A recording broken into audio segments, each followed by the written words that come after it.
Good evening, everyone. Good evening, ma'am. Good evening, ma'am.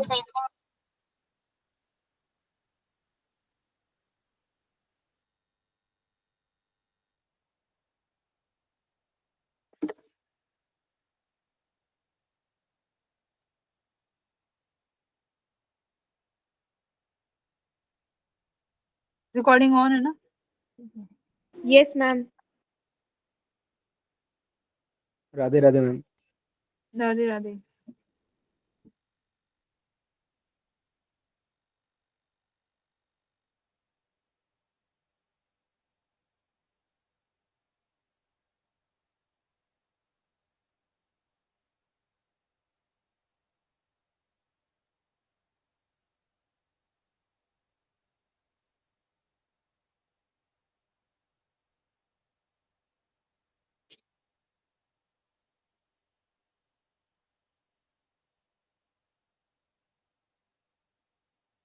आज हम लोग क्या शुरू करेंगे? और वेव्स। ठीक है, आज हम लोग थोड़ा वेव्स के बारे में पढ़ेंगे। वेव्स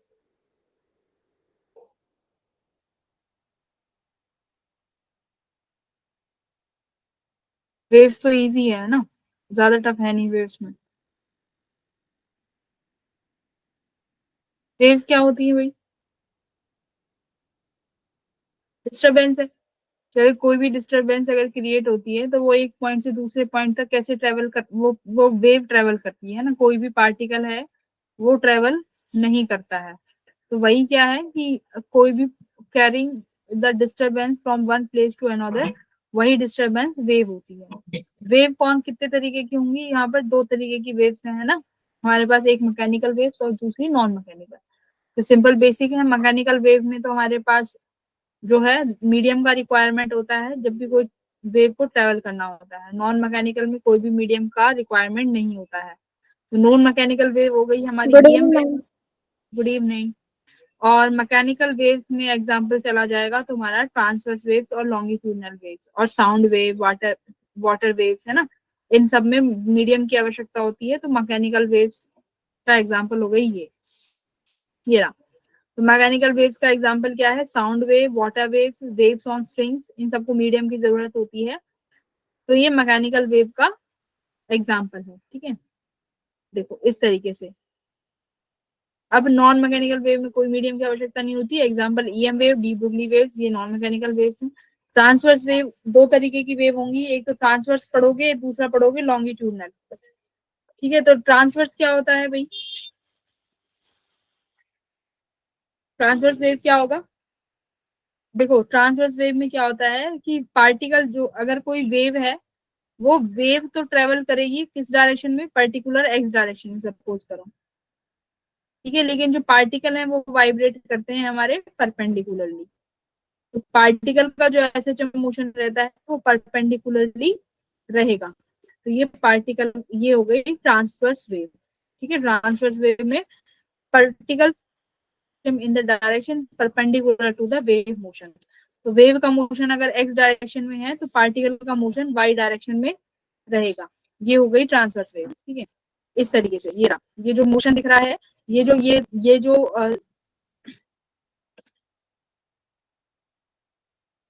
हाँ, ये जो सर्कल है, ये क्या दिख रहे हैं? ये पार्टिकल्स का मोशन है, ये पार्टिकल मोशन कर रहे हैं। ठीक है, इस तरीके से ये पार्टिकल का मोशन यहाँ पर दिखाया गया है कि भाई ये पार्टिकल यहाँ पर नीचे जाना चाहता है, ये पार्टिकल यहाँ पर ऊपर जाना चाहता है। ठीक है, ये पार्टिकल यहाँ पे ऊपर जाना चाहेगा। तो यही तुम्हारा क्या है? ये पार्टिकल्स का मोशन है और यही वेव्स आगे बढ़ती चली जाएंगी। ठीक है, तो वेव की इक्वेशन क्या होती है भाई? वेव की इक्वेशन हम लिखते हैं क्या इस तरीके से कि y equals to A sine के एक्स माइनस ओमेगा टी। इस तरीके से हम लोग किसी भी वेव की इक्वेशन को लिखेंगे।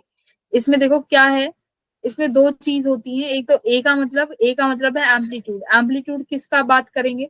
यहाँ पर एम्पलीट्यूड किसका रहेगा कि भाई कोई भी, जब ये पार्टिकल है, ये पार्टिकल मोशन में है, तो ये पार्टिकल जो है ये कितना मैक्सिमम ऊपर या नीचे तक ट्रेवल करेंगे। तो वही चीज होती है एम्पलीट्यूड। किसका एम्पलीट्यूड होता है? पार्टिकल्स का, कि पार्टिकल कितना मैक्सिमम तक ट्रेवल करेगा।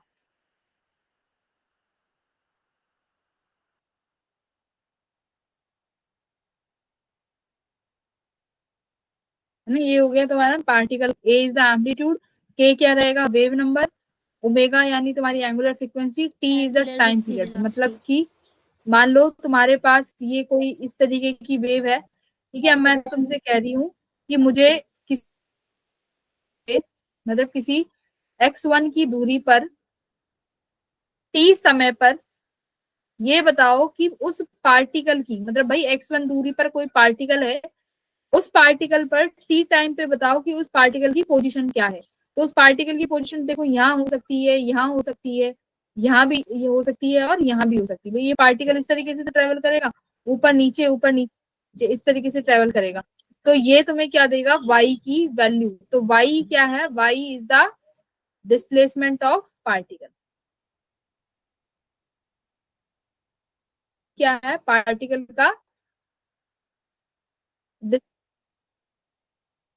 का डिस्प्लेसमेंट बताएगा वर्टिकल डायरेक्शन। डायरेक्शन में क्या है, इन वर्टिकल डायरेक्शन। तो ये इस वेव इक्वेशन का काम है कि किसी भी टी टाइम पर एक्स दूरी पर तुम्हें किसी भी पार्टिकल की पोजीशन बता सकता है कि उस पार्टिकल की पोजीशन क्या है। तो यही वेव इक्वेशन कहलाती है। अब इसमें वेव इक्वेशन में देखो क्या होता है, वेव इक्वेशन में जो फंक्शन यूज होता है वो फंक्शन कैसा होना चाहिए कि जब भी वो वेव इक्वेशन बन सकती है। तो फंक्शन कैसा होना चाहिए, इंटीग्रेबल होना चाहिए फंक्शन। जरा फंक्शन कैसा होना चाहिए, इट शुड बी कॉन्टिन्यूअस होना चाहिए, बाउंडेड होना चाहिए हर वैल्यू के लिए, और डिफरेंशिएबल भी होना चाहिए।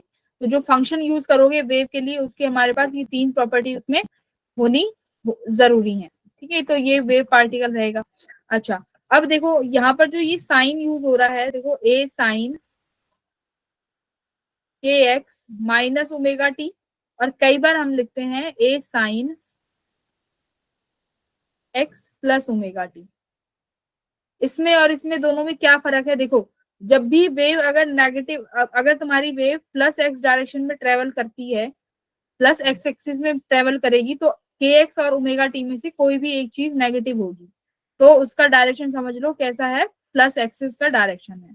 अगर दोनों पॉजिटिव है, इसका मतलब है कि जो तुम्हारी जो वेव जो ट्रेवल कर रही है वो नेगेटिव एक्स डायरेक्शन में ट्रेवल कर रही है। अगर दोनों पॉजिटिव है तो मतलब किसी नेगेटिव डायरेक्शन में जो वेव है वो ट्रेवल कर रही है। तो इससे हम लोग डायरेक्शन ऑफ वेव को पहचान सकते हैं विद द साइन। ठीक है, तो ये साइन की बात हो गई।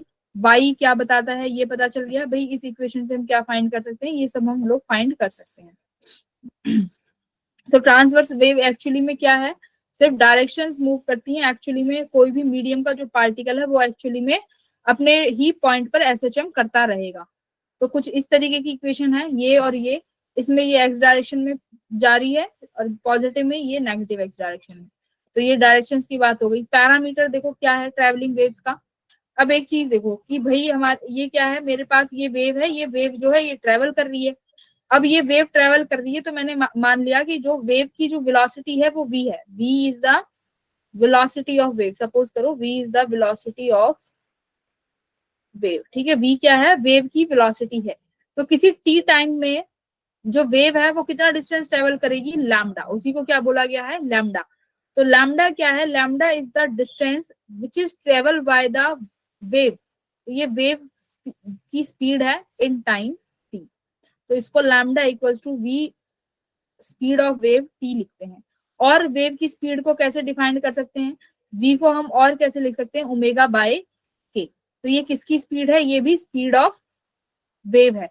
वेव जिस स्पीड से ट्रेवल करती है उसको हम कैसे लिख सकते हैं, ओमेगा बाय के भी लिख सकते हैं। क्लियर है। अच्छा, ये तो होगी स्पीड की वेव। दूसरा होता है पार्टिकल स्पीड, है ना, कि भाई जो पार्टिकल है वो किस स्पीड से एसएचएम कर रहा है, उसकी स्पीड भी आती है। तो स्पीड ऑफ पार्टिकल कैसे निकाल सकते हैं, स्पीड ऑफ पार्टिकल कैसे निकाल सकते हो,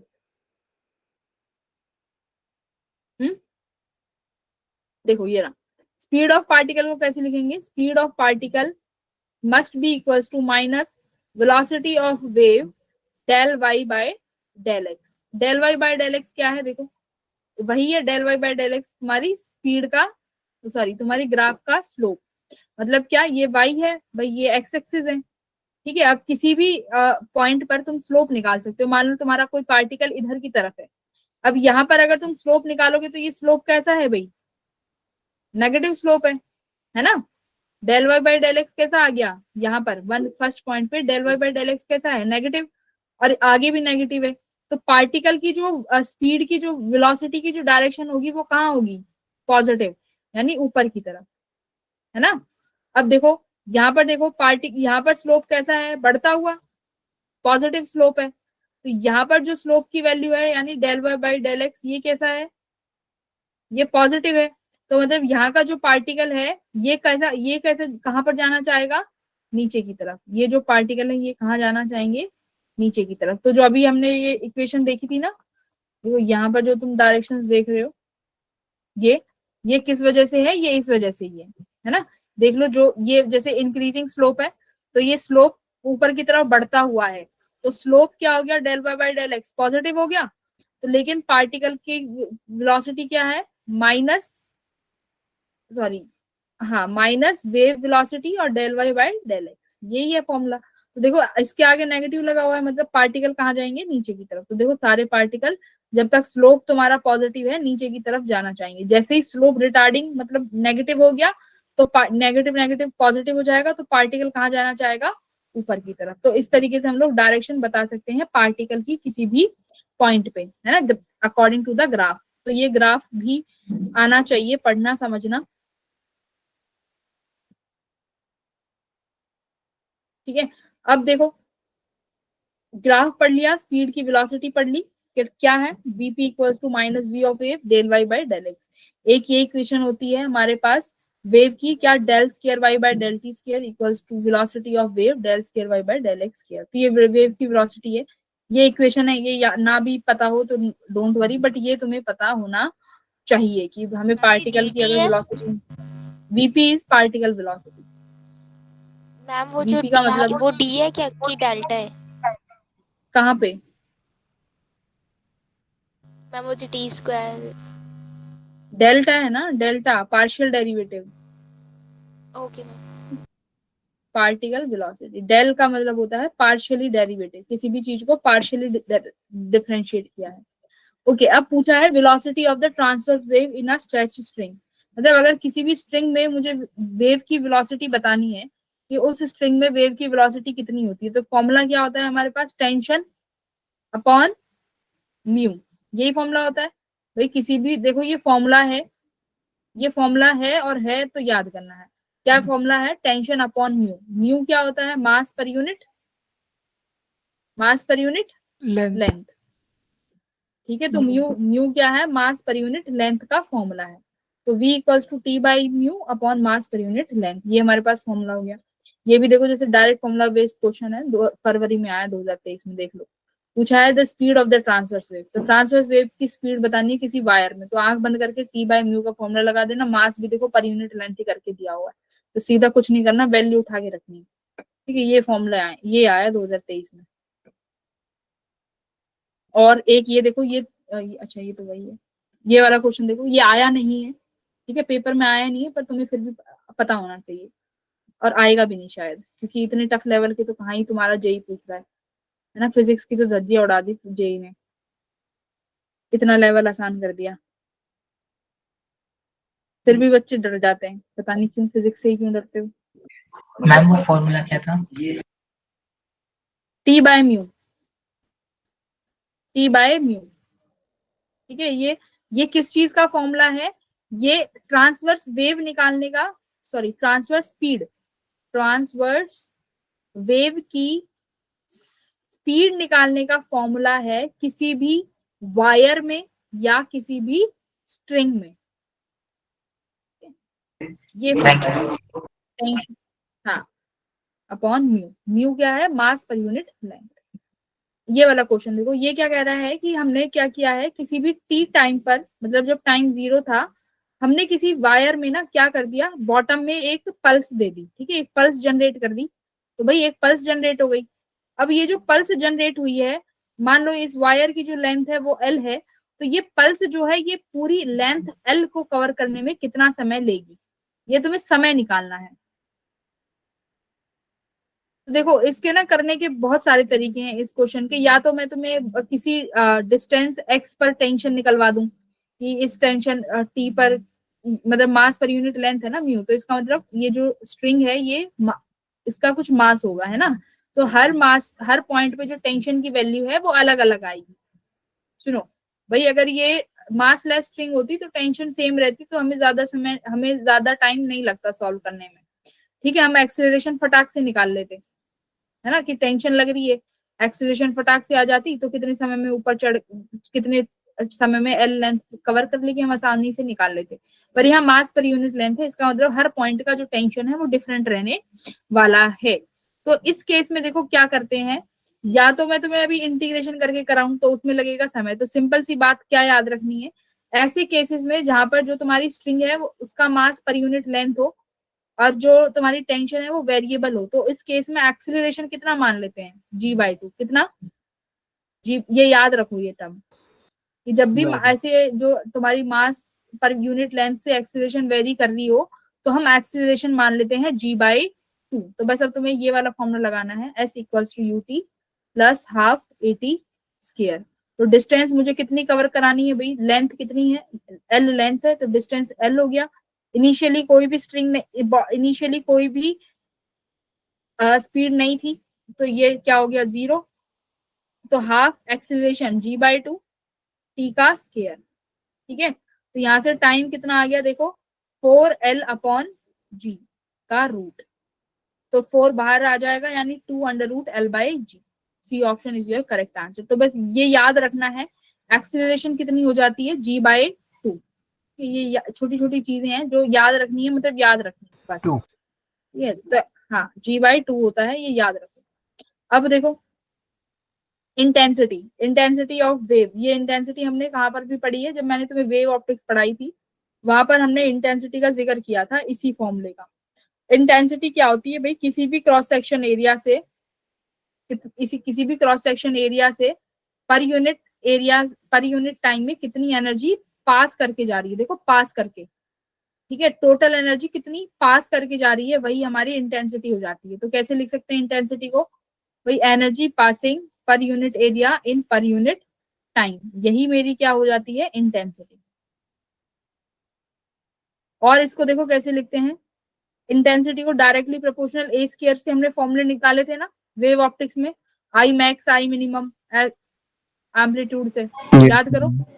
हाँ, आई मैक्स निकाला है, आई मिनिमम निकाले हैं, उनका रेशो निकाला है। तो ये देखो ये वही है, I is directly proportional to A square होता है। और इसको कैसे लिखते हैं देखो, इंटेंसिटी को rho is the density, V is the velocity, wave की वेलोसिटी होगी, omega frequency, A is the amplitude, maximum amplitude. तो ये किसका फॉर्मूला है, इंटेंसिटी का। सेम फॉर्मूला मैंने तुम्हें वेव ऑप्टिक्स में भी लिखवाया है, rho we omega square A square. तो ये इंटेंसिटी हो गई। अब देखो बात करते हैं रिफ्लेक्शन ऑफ वेव। अब यहाँ से ओमेगा फ्रीक्वेंसी है, हाँ ओमेगा हाँ एंगुलर फ्रीक्वेंसी, और भी। V velocity. Okay ma'am, wave की। हाँ, वी वेव की वेलोसिटी है, okay velocity ma'am. Of wave. हाँ, ओमेगा इज एंगुलर फ्रीक्वेंसी। हाँ, तो अब यहाँ पर देखो अब क्या पढ़ना है, reflection of waves. Reflection of wave का मतलब क्या है, देखो अगर इसमें क्या होता है कि हमारे पास अगर कोई भी बाउंड्री है, ये बाउंड्री अगर रिजिड बाउंड्री होती है, ठीक है, रिजिड बाउंड्री है, तो मान लो तुम्हारे पास कोई भी एक पल्स आ रही है, ठीक है, यहाँ से कोई एक पल्स चलते हुए आ रही है, आती है यहाँ पे, और जस्ट जैसे ही यहाँ पहुंचती है, अगर मान लो ये पल्स यहाँ से रिफ्लेक्ट हो गई, भाई दो हो सकते हैं, या तो ट्रांसमिट कर जाए या तो रिफ्लेक्ट कर जाए।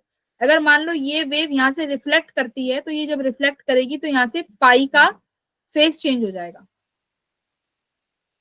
कितने का फेस चेंज हो गया, पाई का फेस चेंज हो गया, कि मतलब अब जो ये वेव वापस जाएगी ये कुछ इस तरीके से जाएगी, ठीक है।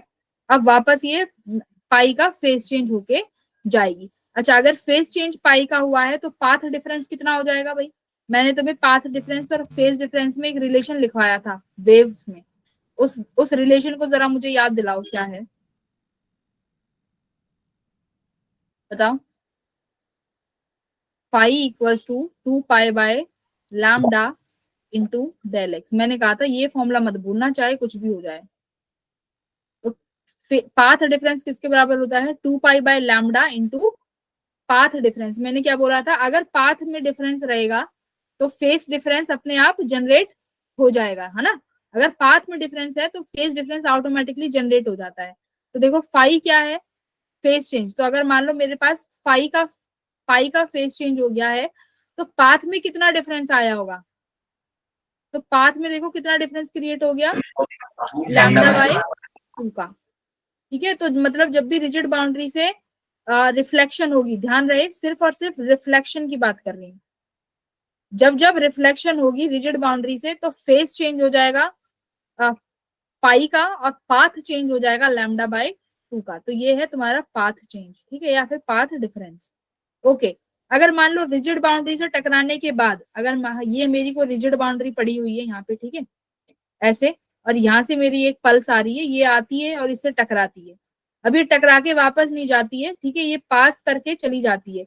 तो कोई भी ट्रांसमिशन में फेस चेंज नहीं होता, तो यहाँ पर no phase change in transmission.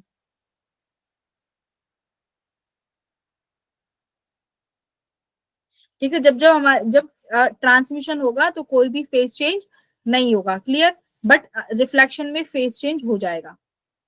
तो ये यहाँ पे इतना ही हमने पढ़ना था। तो फिक्स्ड एंड हार्ड बाउंड्री है। हार्ड बाउंड्री का मतलब क्या होता है? भाई कोई वेव आ रही है, रेयर से डेंसर मीडियम में टकरा जाती है तो फेस चेंज हो जाएगा पाथ डिफरेंस लैम्डा बाय 2 से। बट फ्री एंड में कोई भी फेस चेंज वगैरह नहीं होगा। ये इतना इन्होंने समझाया। और क्या बोला है कि ट्रांसमिट वेव में कोई भी फेस चेंज नहीं होता। ठीक है, इतना समझा दिया। अब देखो लॉन्गिट्यूडनल वेव। लॉन्गिट्यूडनल वेव यानी साउंड वेव। ठीक है, अगर साउंड वेव की बात करें तो साउंड वेव्स कैसी वेव्स होती हैं? भाई साउंड वेव होती है हमारी लॉन्गिट्यूडनल वेव। ठीक है, अब लॉन्गिट्यूडनल वेव किस तरीके से ट्रेवल करती हैं? जिस डायरेक्शन में वेव ट्रेवल करेंगी उसी डायरेक्शन में पार्टिकल भी ट्रेवल करेंगे। तो मान लो अगर हमारी वेव जो है, अरे हमारी वेव अगर एक्स डायरेक्शन में ट्रेवल कर रही है तो पार्टिकल भी कैसे ट्रेवल करते हैं भाई?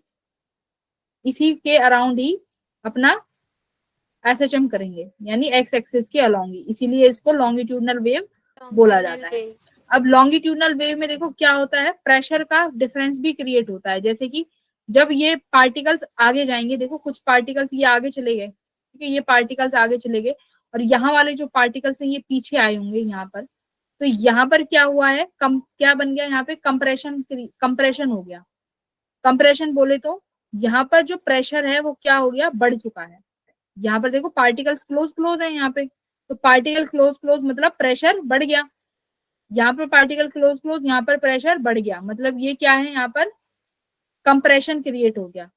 कंप्रेशन मतलब प्रेशर बढ़ गया। प्रेशर क्यों बढ़ गया? क्योंकि डेंसिटी बढ़ गई। भाई नंबर ऑफ पार्टिकल ज्यादा हो गए पर यूनिट वॉल्यूम, तो डेंसिटी बढ़ गई। डेंसिटी बढ़ गई तो प्रेशर भी बढ़ गया। लेकिन यहाँ पर देखो, यहाँ पर जो पार्टिकल हैं ये बहुत दूर दूर है। यहाँ पर जो पार्टिकल हैं ये काफी दूर दूर है, मतलब ये यहाँ क्या बोलते हैं कि यहाँ क्या हो गया, रेयर फ्रैक्शन। यहाँ पर हो गया रेयर फ्रैक्शन, कि यहाँ पर जो है पार्टिकल की डेंसिटी कम है, और डेंसिटी कम है तो प्रेशर भी कम है। तो यानी जब ये लॉन्गिट्यूडनल वेव ट्रेवल करती है तो ये प्रेशर का डिफरेंस क्रिएट करती है। कहीं पे प्रेशर ज्यादा हो जाएगा, कहीं पे प्रेशर कम हो जाता है, और यही ठीक है। अब देखो ये रहा, कंप्रेशन में वही बोला गया है, पार्टिकल क्लोज, डेंसिटी ज्यादा मतलब प्रेशर ज्यादा। रेयर फ्रैक्शन, पार्टिकल दूर दूर, दूर दूर मतलब डेंसिटी कम, प्रेशर कम। ठीक है, ये चीज यहाँ पे समझाई गई है। अब देखो इक्वेशन। अब बात आती है कि भाई लॉन्गिट्यूडनल वेव की जो इक्वेशन है वो कैसे लिखें? तो डरने की बात नहीं, इसकी में भी क्या लिखते हैं, सेम इक्वेशन का यूज कर सकते हैं, a sin kx minus omega T. बस अब यहाँ पर y की जो वैल्यू है, देखो y क्या था, y क्या बता रहा था ट्रांसवर्स में? जल्दी बोलो, y क्या बता रहा था ट्रांसवर्स में? डिस्प्लेसमेंट। किस चीज की? Displacement of particle. हाँ, पार्टिकल की डिस्प्लेसमेंट बता रहा था, है ना, वर्टिकल डायरेक्शन में। अब यहाँ पर जो पार्टिकल है वो कहाँ पर डिस्प्लेसमेंट लेगा? हॉरिजॉन्टल डायरेक्शन में। यानी यहाँ पर अब जो y आएगा वो हॉरिजॉन्टल डायरेक्शन में आएगा। ठीक है, अब जो पार्टिकल है वो हॉरिजॉन्टल डायरेक्शन में मूवमेंट लेगा, और ये किसी t समय पर और x दूरी पर पार्टिकल की अब पोजीशन बताएगा कि पार्टिकल अब किस पोजीशन पे है। तो y बस ध्यान रहे कि यहाँ पर हॉरिजॉन्टल डायरेक्शन में आ जाता है, बाकी ये चीज सेम रहती है। और यहाँ पर भी तुम इसको इसी ग्राफ से हम लोग प्लॉट कर सकते हैं। बाकी बहुत डिटेल में पढ़ते हैं इस चीज को जब हम लोग एक लेक्चर चला जाता है पूरा, जब बहुत डिटेल में पढ़ते हैं कि कैसे कैसे चीजें लेते हैं। ठीक है, अभी इतना वैसे सवाल भी नहीं बनते, सवाल बस फॉर्मूले बेस्ड ही आएंगे। अब क्या है इक्वेशन ऑफ लॉन्गिट्यूडनल वेव, ये क्या है, यहाँ से देखो एक अभी तो प्रेशर इक्वेशन लिखी थी, प्रेशर उसकी पोजीशन की, y इक्वल्स टू के एक्स माइनस ओमेगा टी, है ना, ए साइन, और वो तो भूल गई, ए साइन ओमेगा टी। ठीक है,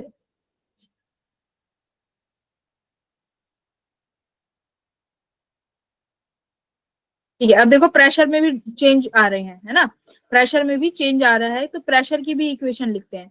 तो प्रेशर की इक्वेशन क्या लिखते हैं, ये बहुत इंपॉर्टेंट है, प्रेशर की भी इक्वेशन लिखते हैं। तो प्रेशर की इक्वेशन क्या है, del P equals to minus P naught cos k x minus omega t. P naught क्या है, प्रेशर का एम्पलीट्यूड, की मतलब मैक्सिमम प्रेशर कितना है। तो मैक्सिमम प्रेशर कितना होता है भाई इस केस में, बी ए के, तो मैक्सिमम प्रेशर इतना जा सकता है प्लस माइनस बी ए के।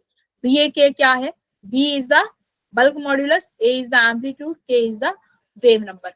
तो मैक्सिमम प्रेशर कितना जा सकता है, इतना, बी ए के। तो ये इस पी नॉट की वैल्यू भी याद रखनी है, कितनी होती है, इतनी, ये याद रहनी चाहिए वैल्यू। तो वाई देखो ये रहा displacement graph, y x graph, और ये रहा प्रेशर का ग्राफ।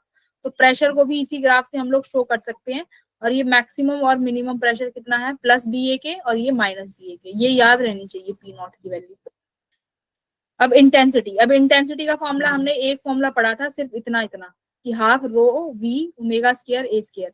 यहाँ पर अब देखो प्रेशर को सॉरी अब क्या किया है हमने, इंटेंसिटी को प्रेशर के टर्म्स में भी और बल्क मॉड्यूलस के टर्म्स में पढ़ा है, B is the bulk modulus. ठीक है, ये याद, ये कंफ्यूज मत हो जाना, बल्क मॉड्यूलस के टर्म्स में पढ़ लेंगे। तो इसको चेंज करोगे तो तुम्हारा इंटेंसिटी को हम इस फॉर्मूले में भी लिख सकते हैं, P not square 2 upon under root B density, ये हम लिख सकते हैं।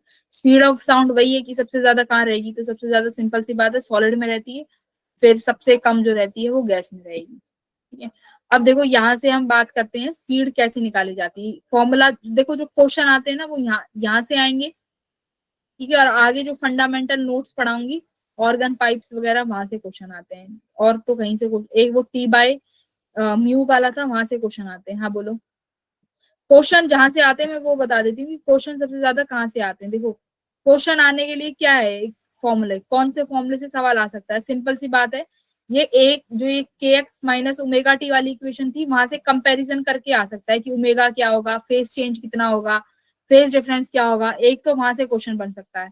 दूसरा सवाल कहाँ से बनेगा, ये जो टी ओमेगा वाला जो कराया था टेंशन वाला फॉर्मूला, दूसरा सवाल वहां से बन सकता है। तीसरा सवाल कहाँ से बन सकता है भाई, तीसरा सवाल तुम्हारा बन सकता है यहाँ से, स्पीड ऑफ साउंड का फॉर्मूला, तीसरा सवाल यहाँ से बन सकता है। तो स्पीड इन सॉलिड्स, देखो मैंने क्वेश्चन भी डाल दिए पी वाई क्यू, तुम सॉल्व करने लग वहां से इनफ रहेगा। तो सॉलिड्स में स्पीड क्या रहती है साउंड की, तो सॉलिड में स्पीड रहती है भाई गामा अपॉन रो। रो क्या है, डेंसिटी, किस चीज की डेंसिटी होगी, ये डेंसिटी किस चीज की होगी, उसी मीडियम की जिसमें सॉलिड ट्रेवल कर, जिसमें स्पीड ट्रेवल कर रही है। गामा क्या है, यंग्स मॉड्यूलस। तो सॉलिड के लिए कितना आया, गामा अपॉन रो, और लिक्विड और गैस में ये कितना आता है, बल्क मॉड्यूलस अपॉन रो। ठीक है, ये तो बल्क मॉड्यूलस में निकाल लिया। अब देखो अब न्यूटन्स जो है वो दूसरा फॉर्मूला डिराइव कराते हैं। तो उन्होंने देखो क्या फॉर्मूला बताया, उन्होंने सोचा कि जो साउंड जब ट्रेवल करती है, साउंड ट्रेवल कर रही है, उन्होंने सोचा कि ये जो प्रोसेस हो रही है ये आइसोथर्मल प्रोसेस हो रही है। अच्छा अब इतना तो तुम मुझे बता सकते हो कि आइसोथर्मल प्रोसेस फास्ट होती है या स्लो होती है,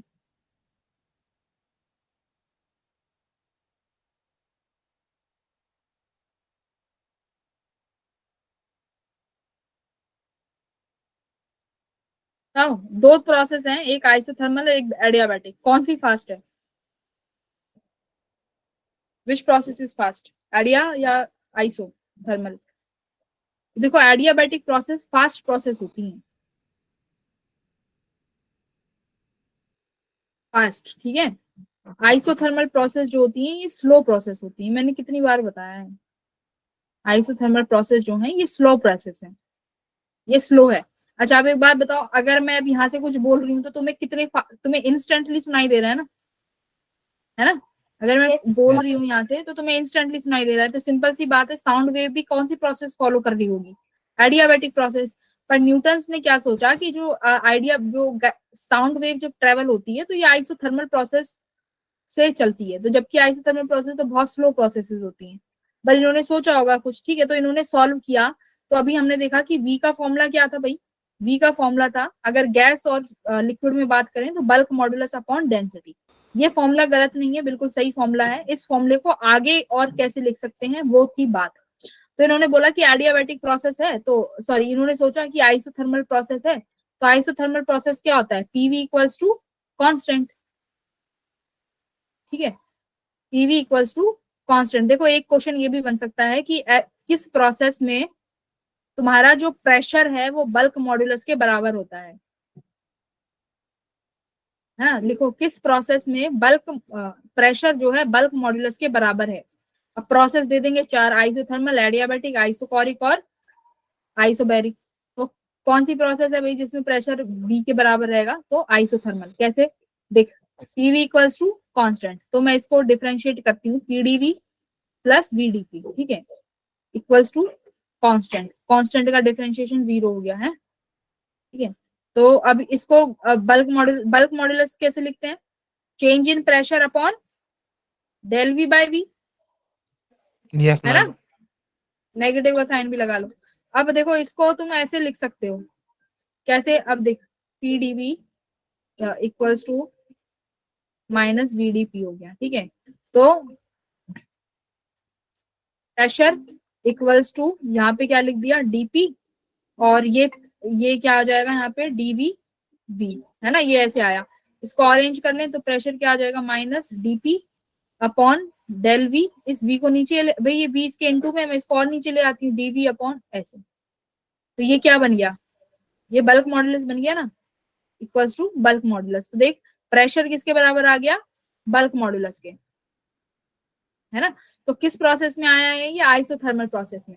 तो आइसोथर्मल प्रोसेस में बल्क मॉडुलस प्रेशर के बराबर होता है, आइसोथर्मल प्रोसेस में बल्क मॉडुलस प्रेशर के बराबर होता है, ऐसे निकाल सकते हो पीवी कांस्टेंट करके। तो इन्होंने क्या बोला कि बल्क मॉडुलस को क्या लिख सकते हैं, प्रेशर।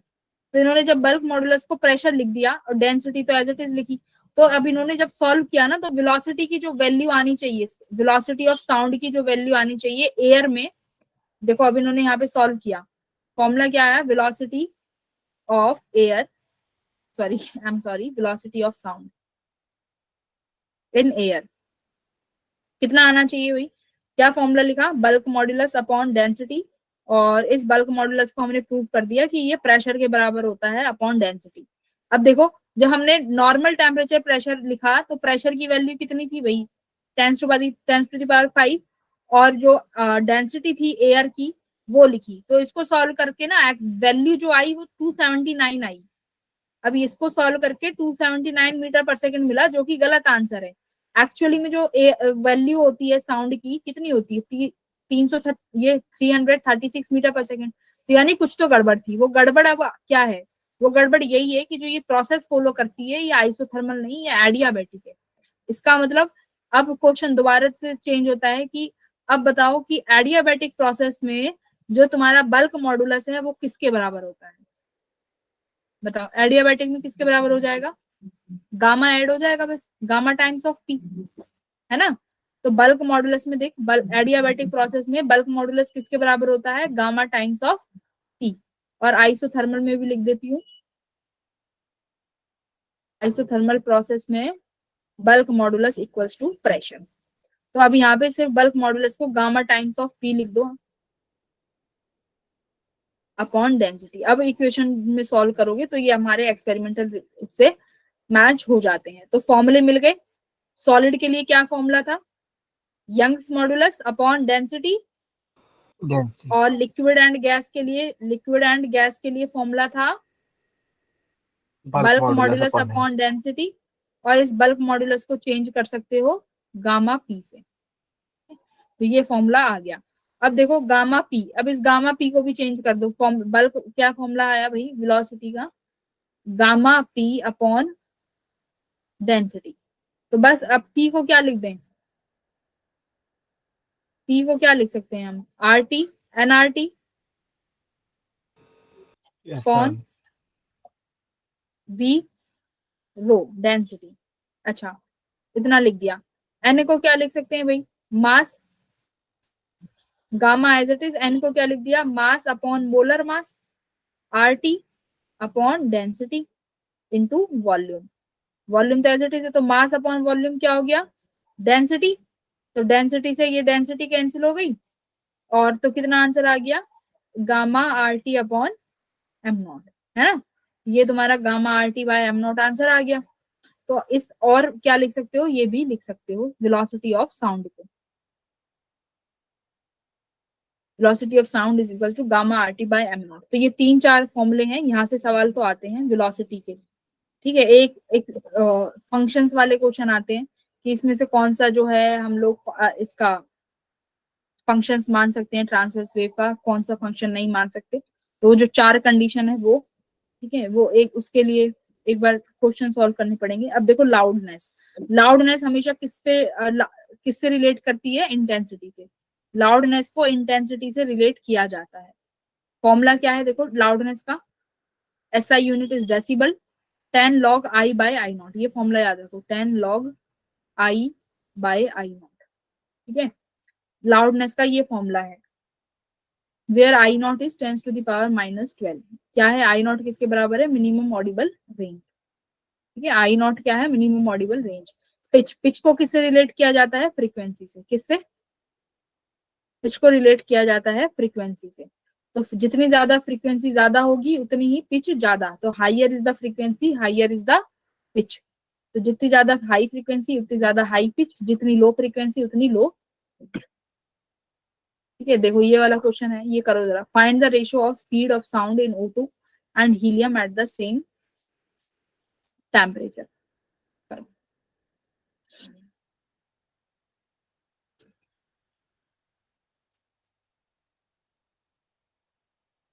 तो यानी गैस में, हम गैस है तो गैस में क्या फॉर्मूला था, गामा P अपॉन डेंसिटी।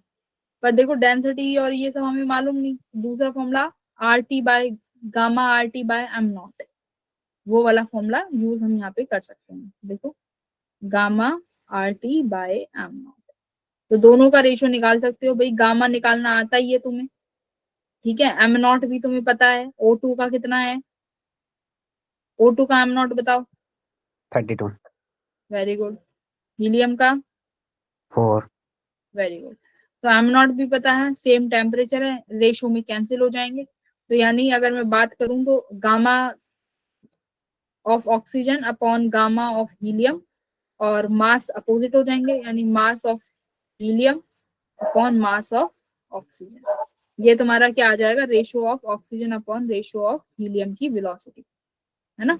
बस इतना, गामा निकालने आते ही 1+2/f।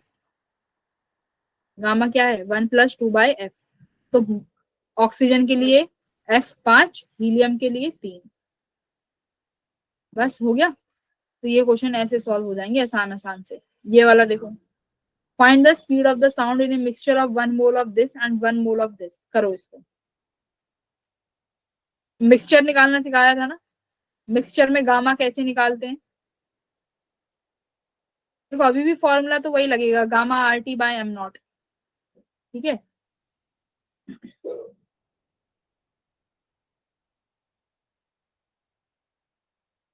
तुम्हारे पास टेम्परेचर भी है बट गामा नहीं है, तो मिक्सचर में गामा का फॉर्मूला क्या था बच्चों,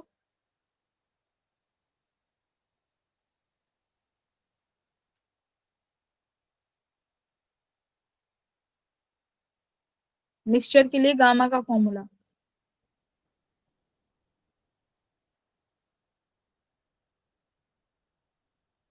मैंने क्या बोला था, गामा को CP/CV से ही निकाला जाता है मिक्सचर में। तो CP क्या होता है मिक्सचर के लिए, N1CP1 प्लस N2CP2, है ना, upon N1 plus N2, right. ऐसे ही CV, N1CV1 plus N2CV2 upon N1 plus N2। Divide करोगे तो ये तो कैंसिल हो गया, तो गामा सिर्फ और सिर्फ इनके बराबर आएगा। तो देखो Cp क्या है भाई, नंबर ऑफ मॉलिक्यूल्स, तो कितने मोल है, 1 मोल, Cp1। तो Cp इसके लिए हीलियम के लिए Cp कितना हो जाएगा भाई, F+2, या Cv कितना होता था, Cv होता था Fr/2, है ना, और ये Yes, ma'am. F+2R/2। तो निकाल लोगे ना, Cp Cv भी निकल जाएंगे ना दोनों गैस के आराम से, और इन दोनों का रेशियो निकाल लोगे, वो गामा आ जाएगा, बोलो, है ना, निकल जाएगा ना Cp Cv। Yes, ma'am. N1 N2 मोल से मल्टीप्लाई करते जाना जितने मोल है। अब गामा आ गया। अब बात करो m0 की, मॉलिक्यूलर मास कैसे निकालेंगे, गामा तो निकाल लिया, अब मॉलिक्यूलर मास भी कैसे निकालते हैं मिक्सचर के लिए, N1 M1 plus N2 M2 upon M1 plus M2। तो मिक्सचर में हर चीज ऐसे ही निकल जाती है, ठीक है, बट गामा नहीं निकाल सकते, ये N1 प्लस N2 होगा शायद, क्या होगा भाई, M1 आएगा, N1 आएगा नीचे, N1. नंबर ऑफ मोल्स आएंगे ना।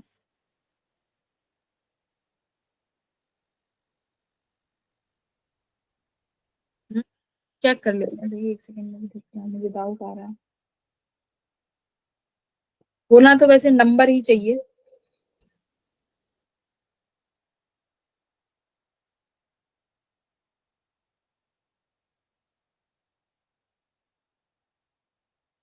नंबर ही है, ठीक है, अभी मुझे दिख भी नहीं रहा है कहाँ से चेक करना है। तो ये एक बार प्लीज एक बार चेक करना, N1 प्लस N2, कोई केमिस्ट्री वाला बताओ, यही होगा ना जहां तक है N1। हाँ मैम, नंबर से ऑप्शन Yes, तो ma'am. मैच हो रहे हैं। हाँ, तो N1 प्लस N2 ही आएगा, ठीक है। तो M0 ऑप्शन क्या बन रहा है तुम्हारा, चेक कर लेते हैं ना, इसमें भी तो होगा, हाँ भाई N1 प्लस N2 ये है ना, N1 प्लस N2, ठीक है, यही लेंगे। तो मास का मिक्स निकाल लिया, गामा का मिक्स निकाल लिया, और फॉर्मूले में बैठा के रख दिया, ये आंसर आ जाएगा। तो ये मिक्स वाले क्वेश्चन हो गए। ये वाला एक बार ट्राई कर लेना। अब हम लोग एम्पलीट्यूड पे चलते, स्टैंडिंग वेव्स पे चलते हैं। स्टैंडिंग वेव्स और ये फंडामेंटल फ्रीक्वेंसीज है ना, इस पे बात करते हैं। देखो स्टैंडिंग वेव क्या होती है, जब हम मतलब तुम्हें जो भी चीज इक्वेशन में लिखी है, देखो क्या क्या लिखा होता है, ये सब लिखा होता है। एम्पलीट्यूड, दो वेव उठा लो जिनका एम्पलीट्यूड सेम हो, जिनका के से क्या रिलेट होता है, वेवलेंथ, वेवलेंथ सेम हो, ओमेगा सेम हो, जिनकी सारी चीजें सेम हो। अब उन दो वेव्स को क्या करो, अपोजिट डायरेक्शन में भेज दो एक दूसरे के, एक लेफ्ट से आ रही है, एक राइट से, दोनों क्या करेंगी, दोनों मिल जाएंगी, दोनों मिलके कौन सी वेव का निर्माण करती हैं, स्टैंडिंग वेव्स का। इन्हीं को स्टैंडिंग वेव्स बोला जाता है। इक्वेशन कैसे होती है इनकी, 2a साइन के एक्स कॉस ओमेगा टी, है ना, कुछ इस तरीके की इक्वेशन इनकी बनती है स्टैंडिंग वेव्स की, ठीक है। तो ये तुम्हारी स्टैंडिंग वेव है, ये इक्वेशन बनती है 2a साइन के एक्स ओमेगा टी, ये इनकी इक्वेशन बनती है, साइन 2a के एक्स कॉस ओमेगा टी। तो ये स्टैंडिंग वेव्स की इक्वेशन है, बस इतना याद रखना है, 2a साइन के एक्स कॉस ओमेगा टी। अब देखो होता क्या है, जब ये अब इनको स्टेशनरी वेव्स क्यों बोलते हैं, सबसे बड़ी बात की भाई इनको स्टेशनरी वेव क्यों बोला जा रहा है, क्यों बोलते हैं स्टेशनरी वेव, कि ये अब ये इनका क्या होता है, यहाँ पर बनते हैं नोड्स, ये बनेंगे नोड्स। नोड्स कौन से पॉइंट होते हैं, नोड लिखा हुआ है, नोड्स मतलब नो, कोई भी मूवमेंट नहीं होगी, मतलब ये जो पॉइंट है, यहाँ पर जो पार्टिकल्स होंगे भाई ये कोई मूवमेंट नहीं करेंगे, ये वहीं की वहीं बैठे रहेंगे जहां बैठे हैं। दूसरा आता है एंटी नोड। तो एंटी नोड क्या होता है भाई, बोलो, एंटी नोड्स क्या होते हैं भाई, जहां पर जो पार्टिकल है मैक्सिमम डिस्प्लेसमेंट ले, वो होता है आपका एंटी नोड, ठीक है। तो यहाँ पर जो पार्टिकल है वो मैक्सिमम डिस्प्लेसमेंट करेगा, वो एंटी नोड हो जाएंगे, बट जहाँ के पार्टिकल्स बिल्कुल चिपके खड़े रहेंगे वो नोड्स, मतलब वहां पर कोई भी मूवमेंट नहीं है, वो नोड्स बन गए हैं आपके, ठीक है। तो अब डिस्टेंस होता है कि नोड से नोड तक का डिस्टेंस कितना होता है, और नोड से एंटी नोड तक का डिस्टेंस कितना होता है, तो कितना होगा बताओ, नोड टू नोड का डिस्टेंस और एक एंटी नोड से नोड का डिस्टेंस कितना होता है, लैम्डा बाय 2। हाँ देखो, नोड से नोड का डिस्टेंस बनता है लैम्डा बाई 2 और एंटी नोड से नोड का डिस्टेंस बनता है, एक सेकंड, उल्टा तो नहीं करती है, नोड से नोड लैम्डा बाई 2, उल्टा कर दिया, ये शायद लैम्डा बाई 4 होता है और एंटी नोड से नोड का बनता है लैम्डा बाई 2। ठीक है, हाँ, तो नोड से नोड या फिर एंटी नोड से एंटी नोड, इनका डिस्टेंस होता है लैम्डा बाई 4 और एंटी एक नोड से दूसरे एंटी नोड का जो डिस्टेंस बनता है वो बनता है लैम्डा बाई 2। एक बार आगे भी क्रॉस चेक कर लेंगे, आगे कहीं ना कहीं आएगा। ये रहा, distance between two consecutive nodes and to consecutive anti node is lambda by 2। तो कॉन्सिक्यूटिव नोड्स का डिस्टेंस लैम्डा बाई 2, तो पहले ही सही लिख रहे थे, यानी ये लैम्डा बाई 2 होगा और ये लैम्डा बाई 4।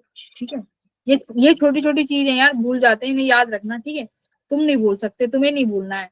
तो नोड से नोड तक का distance lambda by 2, anti node से एंटी नोड का डिस्टेंस लैम्डा बाई 2।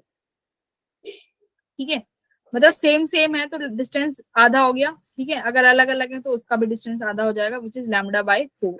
ये क्यों याद करवा रहे हैं, देखो क्यों याद करा रहे हैं, इनके यूं ही याद नहीं करा रहे, इनके पीछे रीजन है।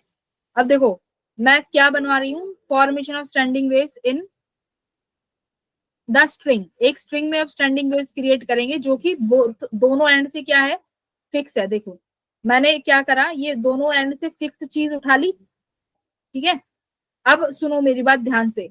अब मैंने एक यहाँ पे एक लेंथ की एक रस्सी ले ली। ठीक है, ये मैंने क्या ले लिया, एक रस्सी ले ली। अब इस रस्सी में मैंने स्टैंडिंग वेव्स को क्रिएट कराना है। अब स्टैंडिंग वेव्स क्रिएट कराएंगे। अब मेरी बात ध्यान से सुनो, जहां जहां ये रस्सी से फिक्स है वहां वहां क्या बनना है, नोड। नोड। वहां वहां क्या बनने है भाई, जब रस्सी से फिक्स है मतलब वो पार्टिकल मूवमेंट नहीं देंगे। जहां जहां रस्सी से मतलब जहां जहां स्ट्रिंग फिक्स है वहां पर कोई भी पार्टिकल मूवमेंट नहीं देगा। मतलब यहाँ पर भी नोड बननी है और यहाँ पर भी नोड बननी है, और बीच में कहीं क्या बन जाएगा, बीच में यहाँ कहीं क्या बन जाएगा भाई, एंटी नोड। यहाँ एंटी नोड पड़ गया। मान लो अभी जो ये तुमने रस्सी उठाई है इसकी लेंथ कितनी है, एल है। ठीक है, अब एक बात बताओ, ये लेंथ किसके बराबर हो गई, नोड से नोड का डिस्टेंस कितना होता है, नोड से नोड का डिस्टेंस अभी पढ़ के आए हैं कि लैम्डा बाई 2 होता है। तो ये लेंथ किसके बराबर हो गई, लैम्डा बाई 2। बस इतना लिख दिया। अब आता है फंडामेंटल फ्रीक्वेंसी, है ना, फंडामेंटल हार्मोनिक्स। तो फंडामेंटल हार्मोनिक्स निकालो। अब हार्मोनिक्स क्या होते हैं, कुछ नहीं होती, फ्रीक्वेंसी होती है। जैसे स्वर होते हैं ना, सा के बाद सा, रा, गा, मा, पा, ये सब क्या है, ये स्वर हैं। तो ये सब क्या है, इन्हीं कोई ओवरटोन और हार्मोनिक्स इन्हीं चीज को ही बोलते हैं, है ना। अब मैंने क्या बोला तुम्हें, फंडामेंटल नोट बताओ भाई। वो होता है ना कि जब संगीत जो सीखते हैं उनको हमेशा रा, गा, मा ये बाद में सिखाते हैं, पहले जो पहला स्वर होता है ना उसी को सालों साल प्रैक्टिस कराते हैं। क्यों, क्योंकि वो फंडामेंटल है, अगर वो सीख लोगे तो बाकी के जो है ना वो अपने आप आ जाएंगे। तो इसीलिए जो पहला होता है उसको क्या बोलते हैं, फंडामेंटल हार्मोनिक। क्या बोलेंगे, इसीलिए उसको फंडामेंटल हार्मोनिक, है ना, इसीलिए उसको फंडामेंटल हार्मोनिक्स बोलते हैं। अब क्या फॉर्मूला होता है भाई, है तो फ्रीक्वेंसी ही है। वो तुम जब सीखते हैं तो वो क्या सिखाते हैं, फ्रीक्वेंसी, स्वर ऊंचा करो, स्वर ऐसे करो, है ना, मतलब वो फ्रीक्वेंसी एक पर्टिकुलर फ्रीक्वेंसी में लेके आना चाहते हैं। तो फ्रीक्वेंसी का फॉर्मूला क्या होता है भाई, बोलो, v by lambda, v by lambda. अच्छा, अब यहां से लैम्डा किसके बराबर आया है, 12। तो ये क्या हो गई, देखो v बाय 12। यही क्या है आपका पहला फंडामेंटल हार्मोनिक्स, जब तुम्हारी जो स्ट्रिंग हो ये क्या हो, फिक्स हो। ठीक है, अब दूसरा निकाल लो। अब दूसरा निकालने के लिए क्या करेंगे भाई, बीच में कितना एंटी नोड ले आओगे, एक। अरे अभी तो एक तो पहले ही था, अब 2 ले आओगे। वो नोड 1 ले आएंगे, सॉरी, हाँ, एंटी नोड 2, है ना। तो अब क्या ले आए, ये इस तरीके से कर दे। तो अब मैंने क्या बोला है भाई, जो फिक्स रहेंगे वहां तो नोड बनेगा, तो यहाँ नोड और यहाँ पे नोड। तो अब ये देखो यहाँ पर भी एक नोड क्रिएट हो गया। अब तुम्हें डिस्टेंस बनानी है। मैंने डिस्टेंस तो भाई स्ट्रिंग की जो डिस्टेंस ली है वो तो मैंने अभी भी लेंथ एल ही है। ओके, नोड से नोड तक का डिस्टेंस कितना होता है, लैम्डा बाई 2। और ये लैम्डा बाई 2, लैम्डा बाई 2। ठीक है, तो ये लैम्डा बाई 2 हो गया और ये लैम्डा बाई 2 हो गया। सुनो, अब इसको देखो, फ्रीक्वेंसी मैं सेकंड फ्रीक्वेंसी निकालने जा रही हूँ। देखो फ्रीक्वेंसी वेलोसिटी लिखी, लैम्डा कितना है भाई, ये 2l हो गया ना, lambda by 2 plus lambda by 2, तो ये लेंथ लैम्डा के बराबर आ गई। ठीक है, तो अब मैं v बाय लैम्डा लिखते हैं। ठीक है, v अपॉन, अब ये देखो लेंथ जो है ये लैम्डा के बराबर है। अब क्या करना है भाई, मुझे तो फंडामेंटल्स में लिखने हैं, तो 2 से मल्टीप्लाई कर दो, 2 से डिवाइड, तो देखो ये हो गया। देखो भाई लेंथ लैम्डा के बराबर हो गई ना, lambda by 2 plus lambda by 2, ये तो लैम्डा बन गया। बट मुझे हमेशा जो है फंडामेंटल हार्मोनिक्स में ही लिखना है कि ये फंडामेंटल हार्मोनिक्स का कौन सा है, फर्स्ट ओवरटोन। इसको इसी को क्या बोलते हैं भाई, फर्स्ट ओवरटोन और सेकंड हार्मोनिक, है ना। Yes ma'am. यानी देखो फंडामेंटल हार्मोनिक याद रखना कि पहला तो जो मेन स्वर है वो फंडामेंटल हार्मोनिक्स है, उसके बाद उसका सेकंड हार्मोनिक, तीसरा हार्मोनिक, ऐसे क्रिएट होता जाएगा। तो V आ गया 2 लैम्डा V बाय 2 लैम्डा। अब थर्ड हार्मोनिक निकालोगे तो कितना आ जाएगा, 3 बाय V बाय 2 लैम्डा। फिर फोर्थ निकालोगे तो फोर्थ V बाय 2 लैम्डा। तो ये कब आती है, जब तुम्हारी स्ट्रिंग क्या हो, दोनों तरफ से अटैच हो। ठीक है, तो सेकंड हार्मोनिक यानी पहला ओवरटोन, थर्ड हार्मोनिक यानी ओवरटोन में पीछे पीछे चलते जाओगे। तो ये रहा V bye 2l, 2V bye 2l, 3V bye 2l, फिर 4V बाय 2l, यानी मेन याद रखना है V बाय 2l। कौन सी फ्रीक्वेंसी याद रखनी है, V बाय 2l। याद भी नहीं रखने तो खुद भी कैलकुलेट कर सकते हो, है ना, V बाय 2l याद रहेगा। कई बार पूछता है फर्स्ट हार्मोनिक निकालो, सेकंड हार्मोनिक निकालो, पर कंफ्यूज हो जाते हो। तो हार्मोनिक्स और ओवरटोन में कंफ्यूज नहीं होना है। एन की वैल्यू देखो, पहले हार्मोनिक में एन की वैल्यू 1 है, ठीक है, सेकंड हार्मोनिक में भी एन की वैल्यू 2 है, मतलब हार्मोनिक्स और एन साथ साथ चल रहे हैं, बट ओवरटोन एक कम है। बस इतना याद रखो, ये 2 ओवरटोन है बट यहाँ एन की वैल्यू 3 पहुंच गई, ये एक बार याद रख लेना।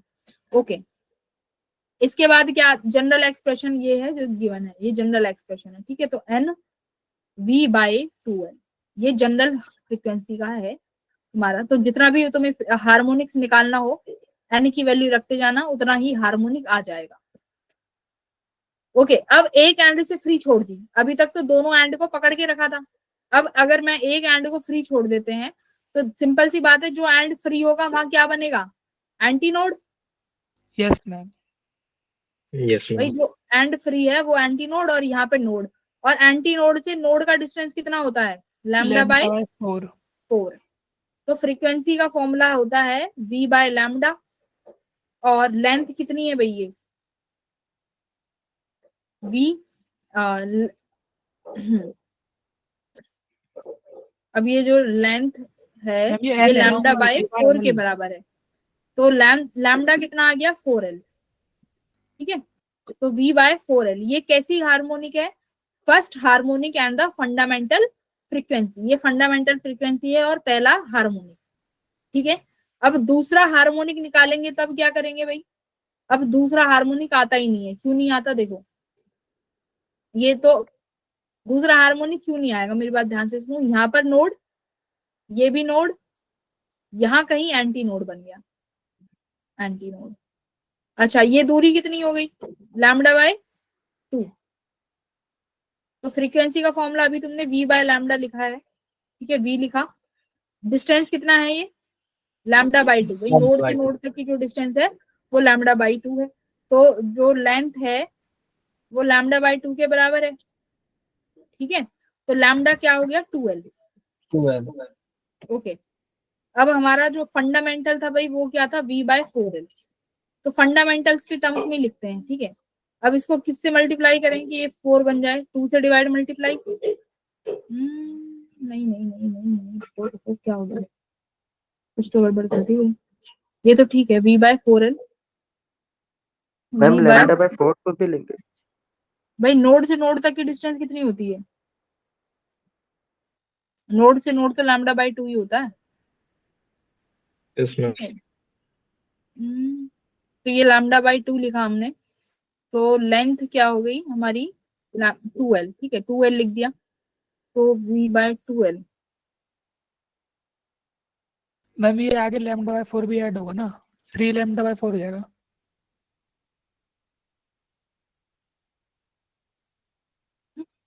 अच्छा ये ऐसे नहीं, ये इतना ही तो होगा भाई, नोड से एंटी नोड ये लैम्डा बाय 4 बनेगा, यहाँ से यहाँ पे लैम्डा बाय 4।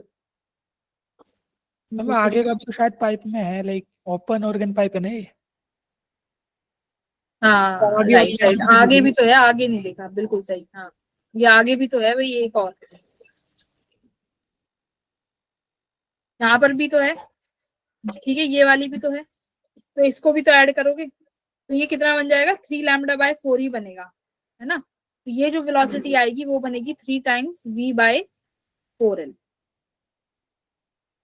तो यहाँ पर देखो 2 मिसिंग है तो सीधा 3 आ गया, तो ये कौन सा हार्मोनिक है, तीसरा हार्मोनिक, और तीसरे हार्मोनिक के साथ पहला ओवरटोन बना है 3v/4l। तो जब भी एक एंड फ्री हो ना, एक एंड फ्री हो तो हमेशा याद रखना यहाँ पर इवन नंबर मिसिंग है, तो ये रहा इवन नंबर्स आर मिसिंग, यहाँ पर इवन नंबर्स को मिस कर दिया है।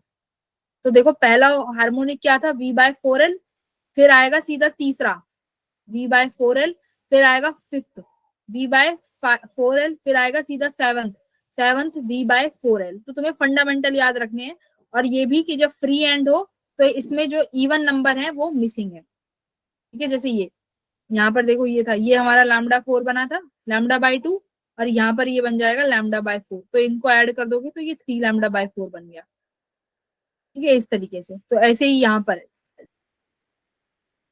नोड नोड नोड से नोड का डिस्टेंस λ/2, ये λ/2 और ये λ/2, ठीक है। तो इस तरीके से इन्हें कर लोगे तो ये फिफ्थ बनेगा, बस इतना ही याद रखना है तुम्हें। तो जनरल फॉर्मूला क्या है फ्रीक्वेंसी का, देखो v/4l याद रखना है और उसके आगे n लगा देना, ठीक है, फ्री एंड के लिए। और जब दोनों बंद थे तो क्या था, v/2l, वहां पर n की हर वैल्यू थी, बट फ्री एंड में सिर्फ और सिर्फ ऑड वैल्यूज रहेंगी। तो यहाँ पर कंफ्यूजन का स्कोप बहुत ज्यादा है, तो स्कोप अपना जो है उसको लिमिट करके चलना, ठीक है। तो पहला हार्मोनिक कब बनेगा, तीसरा हार्मोनिक के साथ पहला ओवरटोन, पांचवे के साथ दूसरा ओवरटोन, ये रिवाइज कर लेना। तो यहाँ से क्वेश्चंस बनते हैं मेजरली, ठीक है। फिर आती है देखो standing organ pipes, organ pipes भी बिल्कुल सेम इन्हीं की तरह हैं। देखो ऑर्गन पाइप्स में भी कोई कंफ्यूजन तुम्हें नहीं क्रिएट होनी चाहिए, क्यों नहीं होनी चाहिए, देखो मैं सीधे तुम्हें रिजल्ट पे लेके चलती हूँ। ओपन ऑर्गन पाइप, ये ओपन ऑर्गन पाइप है। अब ओपन ऑर्गन पाइप को ना जरा कंपेयर कर लो किससे, ओपन ऑर्गन पाइप को किससे कंपेयर करा है तुमने, ओपन ऑर्गन पाइप को जो तुम्हारी वो थी ना fixed boundary string, Yes, boundary yes, वाली, बिल्कुल सेम उसी की तरह है। ओपन ऑर्गन पाइप और फिक्स्ड बाउंड्री देख बिल्कुल सेम वही है। वहां पर फंडामेंटल फ्रीक्वेंसी क्या आती थी, v/2l, तो यहाँ भी देख फंडामेंटल कितनी आई है, v/2l, और ये ही फर्स्ट हार्मोनिक बना है। और यहाँ पर तुम्हें सिमिलरली सारी फ्रीक्वेंसी मिलेंगी 1 2 3 4 5 6। तो ओपन ऑर्गेनिक बिल्कुल फिक्स्ड बाउंड्री की तरह है, सेम वही इसकी डिक्टो वही है फॉर्मूले, तो कंफ्यूज नहीं होना, ठीक है। तो n v/2l, तो ये जनरल एक्सप्रेशन है, n की हर एक वैल्यू मौजूद रहेगी। अब क्लोज्ड ऑर्गन पाइप, अब ये क्लोज्ड किसकी तरह हो जाएगा, ओपन, ओपन जो हमने अभी पढ़ा था, है ना, ओपन स्ट्रिंग,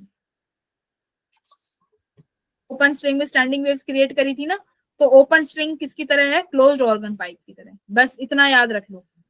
अब देख लो इसमें सेम वही चीज है ना, देख।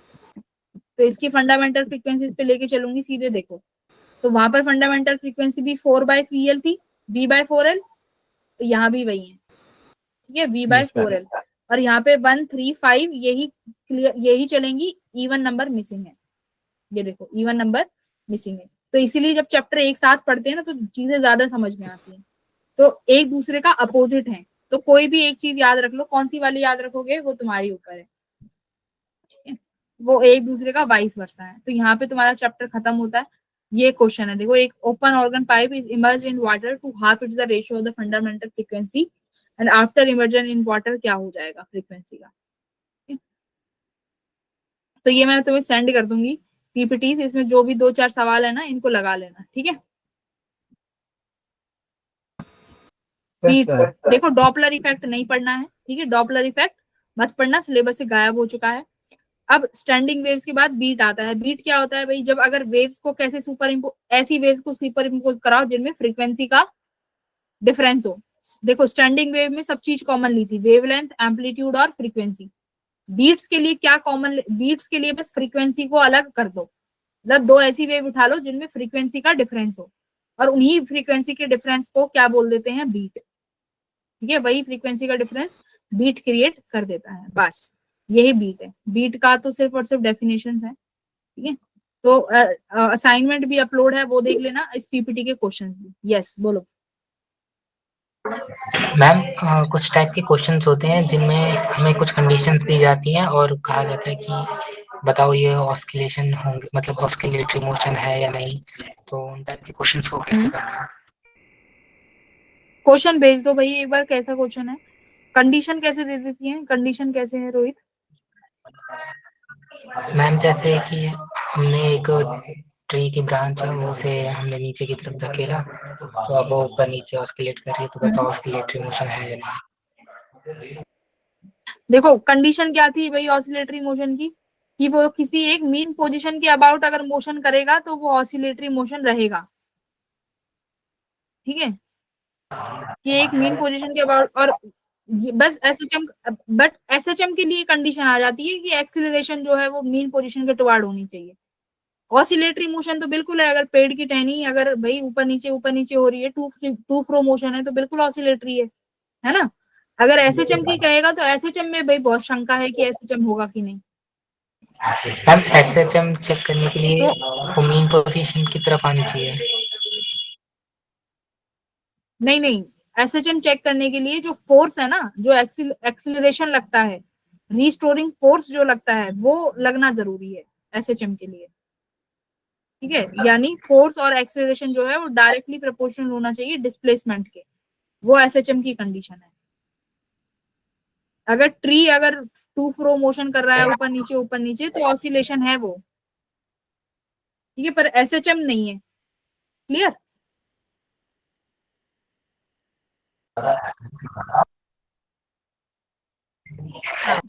हाँ वरुण बोलो। मैम ये बीट्स में कोई क्वेश्चन नहीं आते, मतलब बीट्स के तो मैंने शायद देखे हैं क्वेश्चंस। देखे हैं, हाँ, देखे मैं हैं तो वही कर समझने के लिए आया था कि बीट्स कर के लो सॉल्व, वो देखे सारे हैं हो तो। जाएंगे। थोड़ा सा आप कुछ बताओगे, आपने तो कुछ बताया नहीं उससे। बीट्स का टाइम ही नहीं बचा, बीट्स से रिलेटेड का टाइम ही कंप्लीट हो गया।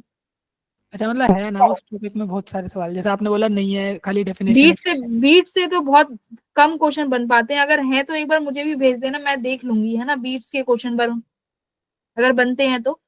बाकी मैंने कम क्वेश्चन देखे हैं बीट्स के। मैं तो बीट्स के डॉपलर लिए आया इफेक्ट से था, सवाल खाली आते नहीं बीट्स नहीं देखने के लिए आया था मैं तो, नहीं, और पता है आपने वो छोड़ दिया। सवाल डॉपलर इफेक्ट से आते हैं, हाँ वो आते तो थे, डिलीट हो गया। हाँ पर अब वो डिलीट हो गया, अब उसमें नहीं जाना। इसीलिए मेरा बीट्स भी कमजोर है, मैं डॉपलर पढ़ता नहीं हूँ, बीट्स भी रह जाता है। अरे बाप रे, तो कोई बात नहीं, अभी हम लोग वो करेंगे ना, अपना सेशन लेते हैं ओपन डाउट सेशन, उसमें मैं कोई अच्छे अच्छे सवाल ले आऊंगी, उसमें आ जाना। ठीक है? Okay ma'am. हाँ हाँ रोहित बोलो। रोहित कुछ नहीं बेचारा मैम। बड़ा टेंशन में है। रोहित बहुत टेंशन में है, मुझे तो रोहित की टेंशन है सबसे ज्यादा। रोहित